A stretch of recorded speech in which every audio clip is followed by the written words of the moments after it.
Ishengero rya Vivante canke Eglise Vivante de Jésus-Christ au Burundi ryatanguye ku igenekerezo rya gatandatu mu Kakaro umwaka w'igihumbi kimwe amajana 1992. Ico gihe niho ryemerwa n'amategeko mu Burundi.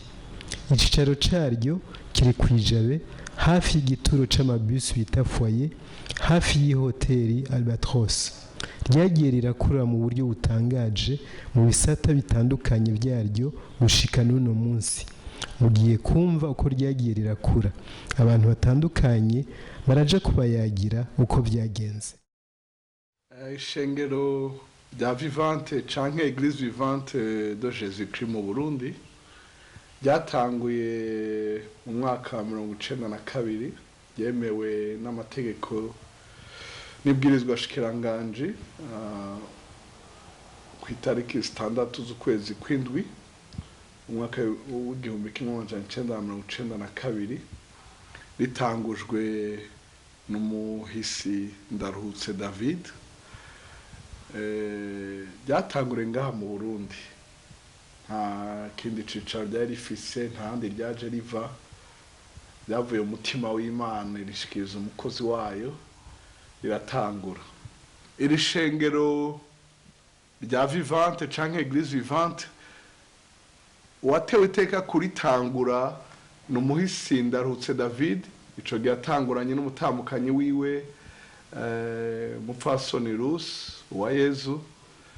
Niwe nyene Imana yari yateye iteka gutanguza igikorwa ca Ministère du Rêve en Afrique, bavuye hanze kwiga. Imana barongoye kugira igikorwa kizana umuvyuro muri aka karere ko mu bihugu vy'ibiyaga binini. Kwari kwifuza kubona umuvyuro uzana umwuzuzo, reconciliation, uzana uguhinduka amashengero eka n'abari hanze y'ishengero bakinjira mu bwami bw'Imana. Byatanguye mu buryo butangaje. Umukozi w'Imana David yari yatanguje ibindi bikorwa vyitwa Ministère du Rêve en Afrique, byari bikorwa bishigikira amashengero, byafasha abantu batawe, abitwa abasazi, byese ivuriro, byarafasha mu bikorwa by'amajambere, ariko kandi byavuga ubutumwa cane. David Ndaruhutse ari umuntu akunda ubutumwa bwiza, yabushigikiye aho aronse akaryose yarabikora, yarakora ivyo bikorwa. Imana yamukoresha kuzana ikintu abantu atari bamenyereye, ikintu kijanye no gutazira Imana, kwiyegereza ugwaruka. Uko vyabandanya niko Imana amubara ko akwiye gutangura kurera abo bantu, ntabavyaza ubutumwa bwiza mugabo barere. Nawe ico kintu yaragitinya gose, mbere umuhamagaye pasteur mwarabipfa. Mugabo Imana intumbere yayo ntihagarikwa n'umuntu, iratuma abakozi bayo. Hari abagenzi yagiye arahura nabo mu bihugu, umwe aramukarira ati Imana yavuze ngo reka kuvyara nk'inzoka, nizo zigenda zitamagi hirya no hino, ahubwo ubaka ibigega. Buhoro buhoro arabiyaga nabo bari basanzwe bakorana mu ishyamwe rya Ministère du Rêve n'abandi bagenzi.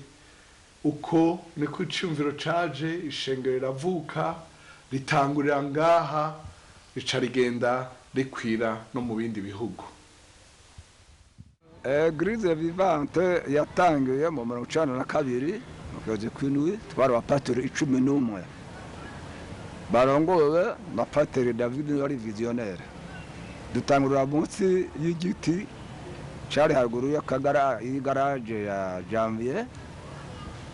Hariho umucanwa mwinshi cyane ku buryo uhaguruka kuvuga ubutumwa abantu bagatangura kwikubita hasi utaragira icyo uvuga.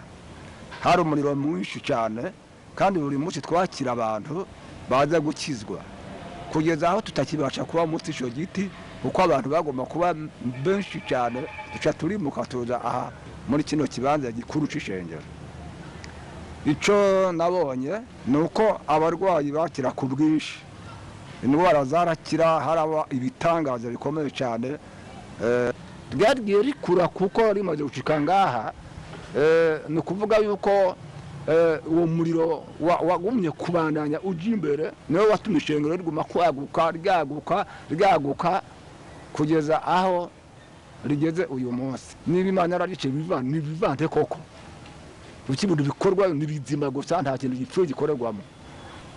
Ndashima Imana no kuba rigeze aha.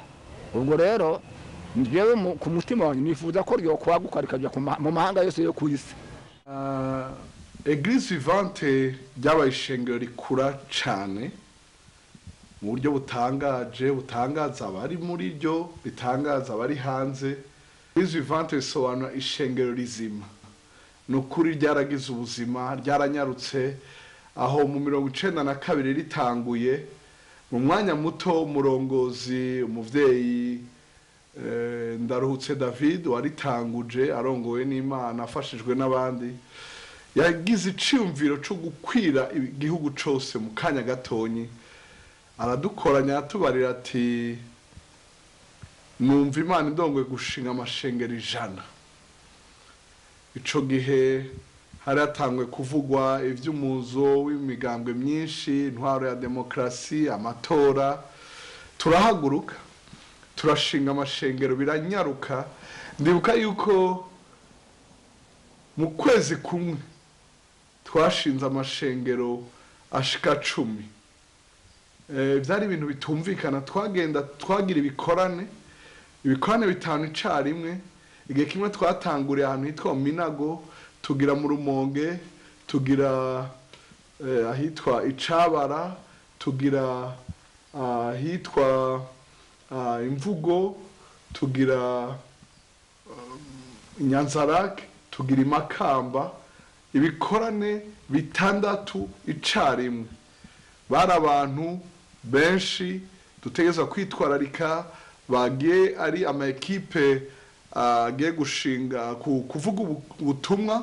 Hanyuma ibikorane biheze hagaca hasigara 2 bavuye muri iyo migwi baca babandanya igikorwa cyo kurera abihanye.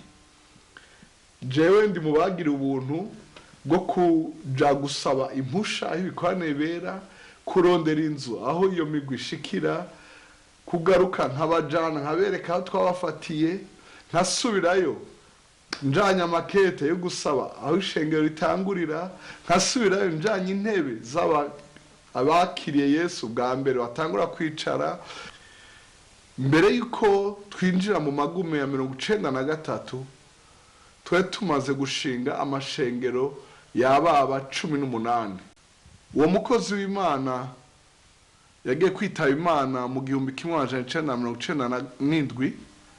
Imyaka 5 gusa ishengero ritanguye, imaze gushinga amashengero nka 40.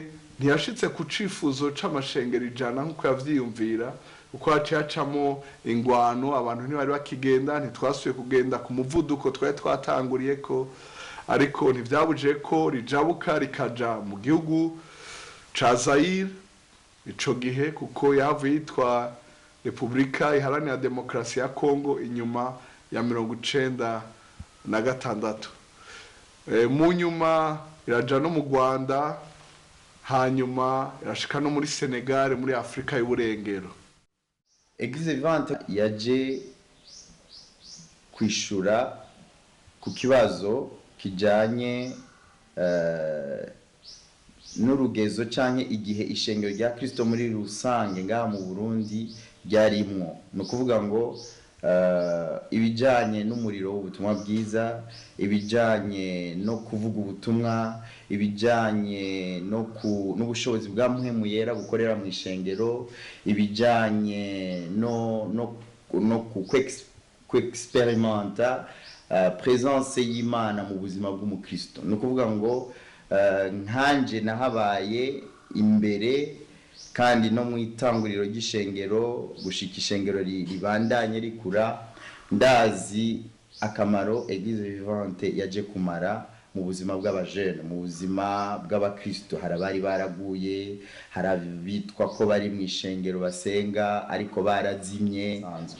Rero ico gihe nari nkiri muto, nico gihe nahagurutse, nico gihe natanguye kwizera ko ivy'Imana yanshizemwo atari ku bwanje cyangwa atari mu buryo bw'idini gusa, ariko ni kubw'impamvu z'ubwami bw'Imana. No kuvuga ngo nagize igicapo kinini cyo gukorera Imana gushika uyu munsi.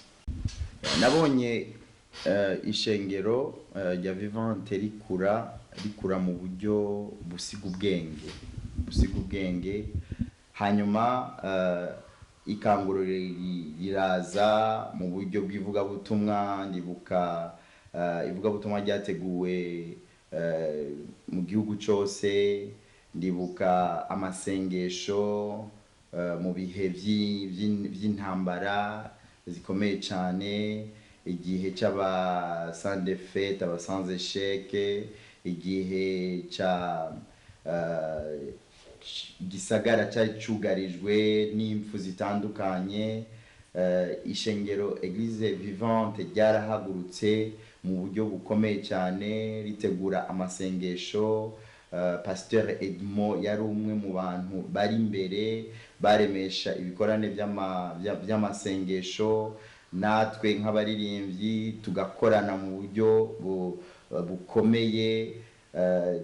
Rero Eglise Vivante irakura mu buryo bw'ivugabutumwa, mu buryo bw'ijambo. Sivyo gusa, Eglise Vivante yongera imenyekana ku kintu kijanye no guhimbaza no gutazira.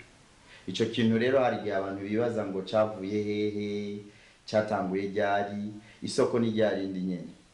Pasteur David yari umu adorateur, yari umuntu afise umutima munini, yari umuntu akunda Imana, yari umuntu ari connecté n'Imana, yari umuntu yabaho mu bukuru bw'Imana. Rero igihe twabanye, imyaka twabanye, yagiye atwandukiza uwo mutima. Ntiyashobora kuririmba neza, nta jwi ryahatari yari afise, ariko yari afise umutima wo guhimbaza no gutazira. Uwo mutima rero ndawucakira, bifatana rero n'impano mu buryo bwo kuririmba Imana yampaye.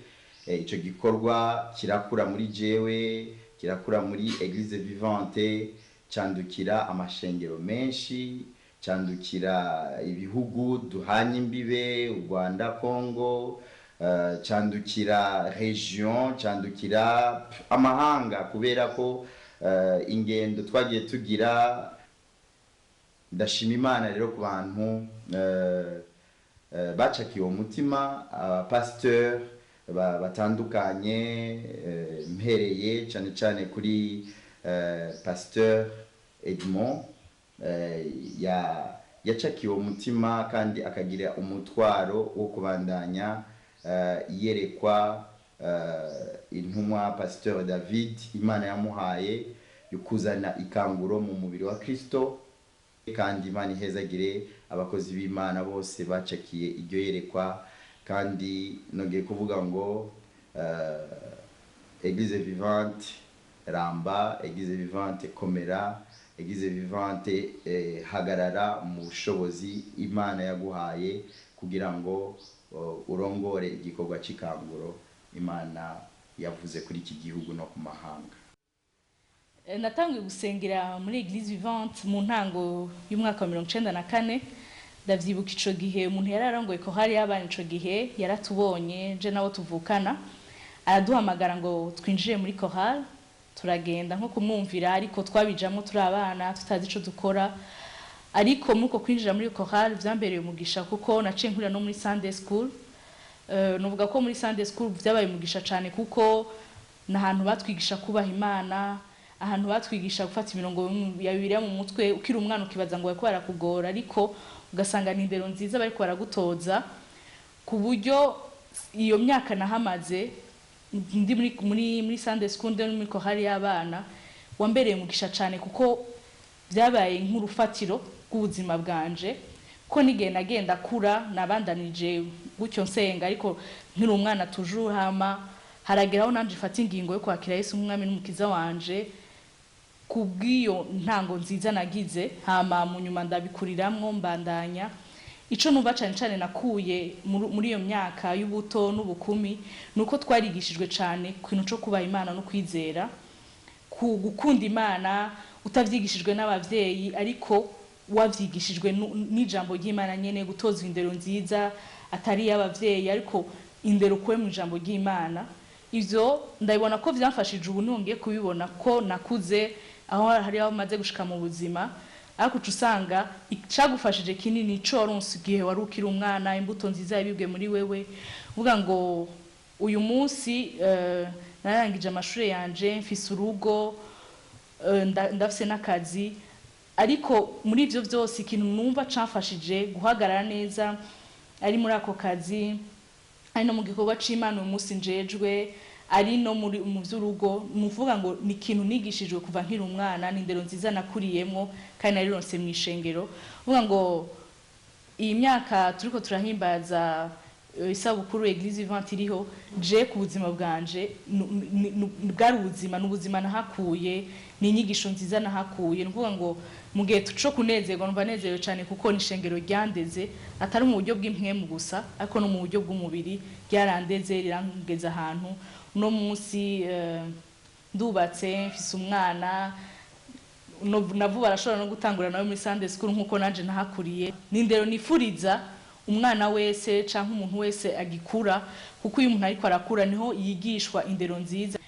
Kubw'ivyo numva nashaka gushimira cyane uburongozi bwa Eglise Vivante kuva muri Sunday school gushika naho ngeze aha, bitayeho kwigisha abana, bitayeho kwigirira urwaruka. Numva nshaka kubashimira cyane kubw'ico babivye mu buzima bwacu. Imana ibahezagire kandi babandanye, igikorwa kiracari kinini. Uvuga ngo ico mwatumariye, hari urundi rwaruka ruri inyuma yacu, twobasaba ko mwobibakorera nkuko mwabidukoreye. Iri shengero ryarakoreshejwe n'Imana, ryaragutse, ryarakoze ibikorwa byinshi. Mugabo nkuko mubizi, ijambo ry'Imana riravuga ngo nzokubita umwungere intama zisanzare. Uwo mwungere Ndaruhutse David amaze kwitaba Imana mu buryo bw'iturumbuka bw'isanganya ryabaye ku itariki 12 ukwezi kw'icenda mu 1997 mu gihugu ca Kongo, mu misozi ya Minembwe, mu ntara ya Kivu. Byarahungabanje ibikorwa yaramaze gutanguza, eka muravyumva yari umuvyeyi w'ico bikorwa n'umuryango, byarahungabanje n'abakunzi biwe. Ico gihe umwansi arabikoresha gose, haguruka mu vurungano mw'ishengero, abatari bake barashwiragira, ishengero aca mu bihe bigoye. Mugabo Imana ni Imana y'urutonde, yari yaribibanga uwo mukozi w'Imana. Mu 1996 mu kwezi kwa 11 itariki 10 kuwa Mungu mwikoraniro hagati, arampagurutsa arambara ati ragira ubusho bw'Imana, ampa inkoni. Je nimvira ko yimukiye mu Rwanda, ansiga ibikorwa ngaha.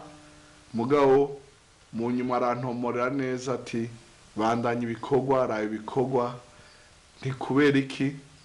Mu nyuma naje no gusoma amakayi we, nkabona umengo we yumva ko agomba je ku yindi kontina, kundi mugabane w'isi nka Amerika canke Aziya. Mugabo amatwi adusumira, yaje kwibarira abantu nk'iminsi 5 mbere ko yitaba Imana, abarira umuntu ko Imana amubariye yuko yakoze kuvugishwa ivyo mu vyuro mugabo atazobamwe. Aho yampaye iyo nkoni, yampaye inshikirije intahe. Bukeye ndamuherekeje ku kibuga c'indege, mbona mpaye ikoti yahora yambara, yararimaranye imyaka 10. Arambara ati hari n'ibindi Imana ambariye, reka ndaguhe ikoti. Ndizera ko indege atari wa mukogote wa Eliya. Arambara ati Edmo, singitinya gupfa, narapfuye impfu nyinshi. Ico gihe turatwenga, mugabo ivyabaye byarabaye, Imana yamuteguye, turabandanya, eka ishengero riravyemera. Umwasi yagerageza kugwana, mugabo navyo nyene uhora bihinduramo gikorwa gihambaye co gukura kw'ishengero, c'abanyeshengero gukunda ishengero n'ibikorwa vy'Imana no gukunda abarongozi babo no gutahura icari c'umuhamagaro no kwizera ko atari ibintu vyoroshe mugabo bishoboka. Ndashimira abatubaye hafi, notangura ku mutambukanyi wanje, eka n'umutambukanyi w'uwo muhisi mu mpanuro yagiye araduha, n'abandi bakozi b'Imana twasigaranye batubaye hafi, ishengero rya Vivante muri rusange ryatubaye hafi rikadushigikira, bakaduhanura, bakemera tukabaja imbere tukabarongora. Turashimiye n'umubiri wa Kristo muri iki gihugu mbere no hanze, babanye natwe, bagendanye natwe, babaye abakunzi umusaraba koko n'abakunzi b'Imana eka n'abakunzi bacu. Igenekerezo rya 18 Ruheshi umwaka w'ibihumbi 2000 niho Pasteur Edmond Kivuye n'umutambukanyi wiwe Pasteur Kin Faith barobanurwa mu gusigwa amavuta yo kurongora Eglise Vivante de Jésus-Christ au Burundi. Novuga ko ndi mu batewe iteka kubona iki gikorwa kibiragira mu mutima w'uyu mukozi w'Imana, mbere nkategwa iteka no kubona caguka ku bijanye no gukura kw'ishengero. No washingira intahe imwe itangaje yobereka ivy'Imana agira akora mu gukura kw'iryo shengero. Hari ibihe bishika 2 nibuka byanyeretse gukura kw'iryo shengero n'ibitigiri bitangaje kubize ibijanye no gukura kw'ishengero, ivyo bita croissance de l'église. Muri izo ntambara, muri izo ngorane, byarashitse yuko shigwa mu ibohero. Sinotinya kwivuga ko n'intumwa zageze ziraca mu ibohero n'abandi byarabashikiye. Byari ibintu bitari vyiza, byari ibintu bibishe, byari ibintu bibabaje kw'ishengero, bibabaje ku muryango wanje. Mugabo nasohotse namazeyo imisi 11, igihe cyo kuvayo gishitse navuye kuwa 4. Kuwa Mungu haza abantu benshi baje kuraba uwo muntu kuko vyaravugwa ku maradiyo, eka vyaravuzwe no ku televiziyo umunsi nasohoka. Abantu baraza, harabaje gukurikirana ivyo bakurikirana, hari abaje kuraba ivyo bumvise. Ico gihe abaturabira protocole, abaraba abashitsi, abafasha abashitsi kwicara, kubafasha kumererwa neza mu gihe bariko barakurikira ijambo, barambare ko hoba hari nk'abantu nk'igihumbi hafi 1300 bahagaze. Bari benshi cane ugereranije nuko gene twangana ico gihe. Bihurirana nuko hari ishengero ryaheruka kuduha intebe zishika 700. Ishengero ryo mu Bwongereza ry'Ababatiste, washaka nibyo navuze ko umubiri wa Kristo wabaye hafi yacu. Hanyuma izo ntebe zishika muri ico gihe barazikura mu idepo, bariruka nkarondera abantu abaha amahema, abandi baricara kuzo, abandi barazinjiza hagati aho abantu barengana. Izo ntebe ntizasubiye muri depo. Bivuga yuko abantu 700 biyongeye kw'ishengero muri wa Mungu umwe. Uko no gukura kw'ishengero gutangaje. Ikindi gihe hari muri zo ntureka twariko turacamo, ico gihe ndiko ndasenga numva ndarongowe kubarira abo dukorana ngo twagure. Umwe mu barongozi arambarira ati ubona abantu bariko baragenda ngo twagure, oya bazoza kwicara aho bagiye bavuye. Ntoya reka twagure dukore intambuko yo kwizera, kuko ukwizera kudafise ibikorwa kuba gupfuye. Ico gihe mu ncamake baranyemerera, turasohora amafaranga, barazana amabuye, barasesa umucanka, barazana isima, barashinga imbaho, bararondera amabati. Mu gihe kiriko turagura, igihugu mwumvise ko cyako kiraca mu gihe c'amagume kigoye, haba ingwano ikomeye mu bice vya Kinama, Zatenga n'ahandi. Abantu bahunga baza mu gisagara hagati. Ico gihe twisanga ari twebwe twakiriye abantu benshi mw'ishengero. Ngiye masengesho mu gatondo, masengesho y'isa 12 gushika isa 1, twama tugira imisi yose kuva kwa mbere gushika kwa gatanu. sanga abantu baragandagaje ngaho, abavyeyi, utwana, abagabo, imisore, inkumi, mbona ingene bagandagaje, nza numva ijwi rambariye ngo wabonye ko ba bantu baje. Numva Imana irantangaje, mbere umutegetsi umwe mukuru aje kugarukira ku mpunzi zari ngaho, aravuga ati ndashimiye ishengero rya Vivante yakiriye impunzi. Biboneka yuko amashengero menshi atashoboye kubikora ico gihe. Imana ibirahindukije, n'ivyo ariko biravuga ku maradiyo vy'ingorane zari mu ishengero rya Vivante biranumye gatonyi. Imana yagiye iriyerekana ikuza ishengero ryayo mu buryo butangaje. Novuga nti ntaba ari twebwe, ariko abe uhoraho abari washimwa. Ishengero rya Eglise Vivante ryatanguye muri 1992, hari kwijabe ahantu munsi y'igiti. Twatanguye turi abantu batari benshi, sinimvira ko twarenga 30 cyangwa 40, ariko cyari igihe gikomeye, cyari igihe cy'ubwiza bw'Imana, cyari igihe twabonye impwemu yera akora ibintu tutari tumenyereye. Igihe kimwe nibuka twari ko turatazira, ubushobozi bw'Imana buramanukira, bari ko bararirimba, turiko turatazira, numva ibirenge byanjye byavuye hasi, numva ndi mu kirere, abantu bose baranezerwa, ubushobozi burabamanukira, batangura kuvuga mu ndimi nsha. Byari ibihe tutari tumenyereye, twari mu icyo gihe, hari ubushobozi, hari reveye, niho nari nkibona reveye nk'iyo. Igisata cya kenyezi cyatanguye muri 1994, niho je bantora kuba umukuru w'abamama. Icyo gihe turatangura ibikorane, dutangura turi bake, dutangura igikorane hari umunsi wa mardi, tugahura tugasenga, tukumviriza intahe zavuye mu byo twasengeye nko mu ndwi iheze. Gitangura uko tubona uguhinduka kw'abantu, tubona uguhinduka kw'abigeme.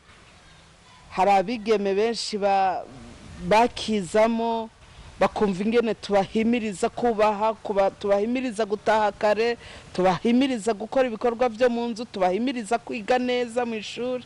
Turabategura kugira babe abamama bejo bafise iteka. Ico nacyo twabonye ari ikintu cyagiye gihindura abigeme bacu, dukurikije intahe bagiye badushingira, nacyo turagishimira Imana. Abamama bagiye bahinduka mu buryo butangaje. Ikindi nohimiriza abamama, cyane cyane abamama pasteur, ku gufata mu migongo abashinga ntahe babo bahamagaye nk'abakozi b'Imana. Nabonye ari ikintu gikomeye cyane, kandi saba n'abapastori gufata mu mugongo abafasoni babo kugira babahimirize gukora icyo gikorwa mu mashengero yabo. Narabonye ko byamfashije, jewe umushinga ntawe wanje yaramfashe mu mugongo, akangira inama, nkamusaba kudufasha, akadufasha. Nasaba abamama pastor ko bahaguruka kwigisha abamama pastor, abamama abigeme. Icyo gikorwa cy'abigeme n'abamama kikaba igikorwa gikomeye mu mashengero yacu, kuko nabonye ko ari ikintu gishobora gusana ikanguro mu gikorwa cy'Imana. Ishengero rya Vivante rifise intumbero yo guhindura amahanga kuba abigishwa ba Yesu Kristo. Ribikora mu buryo butatu: ni ukwamamaza ubwami bw'Imana, ni ukwigisha ubwami bw'Imana, no kwerekana ubwami bw'Imana. Kubwamamaza mu bikorane, mu gihe cy'impemburo, ku mateleviziyo, mu maradiyo, ku ma interinete, mu binyamakuru, mu buryo bwose bushoboka turamamaza ubutumwa bwiza nk'uko Yesu yaje yamamaza ubwami bw'Imana, kuko twe tugera ikirenge mu ca Yesu. twigisha ubwami bw'Imana, ibyo twokwita enseignement canke formation. Mashuri ya Bibiliya, mu kurungika abantu kwiga, maseminaire, mu mashure asanzwe y'ubwenge, turafise amashure hirya no hino. Hanyuma tukagira ibyo bita kwerekana ubwami bw'Imana canke demonstration. Yesu yarabwamamaje abarira amasinzi y'abantu, hanyuma afata abakenyi arabigisha, ariko kandi arabwerekana demonstration y'ubushobozi bw'ubwami, azura abapfuye, agaburira abashonje, ahoza abarira, akiza abagwayi, ahumanura abahumanye, aharira abanyabyaha. Yarerekanye ubwo bushobozi bw'ubwami, natwebwe niko tugira. Hama tukabwerekana mu gusengera abantu bakabohoka, mu kubavura, n'ibindi bikorwa tutwodonda bibandanya, n'ibikorwa by'amajambere. Muri Senegal turafasha abana bo kwibarabara, aho tutari dukorana n'amashengero ahari. Twebwe twariyemeje kwagura ubwami bw'Imana no kuhindura amahanga yose agahinduka abigishwa ba Yesu Kristo, kugira ngo mwese muze dukorere hamwe gukiza Uburundi, gukiza akarere ka Afrika y'ubuseruko, gukiza Afrika yacu, eka n'isi yose. Tubere umugisha amahanga, tubere umugisha na Israel, nk'uko ijambo ry'Imana bitubarira. Imana ibahezagire.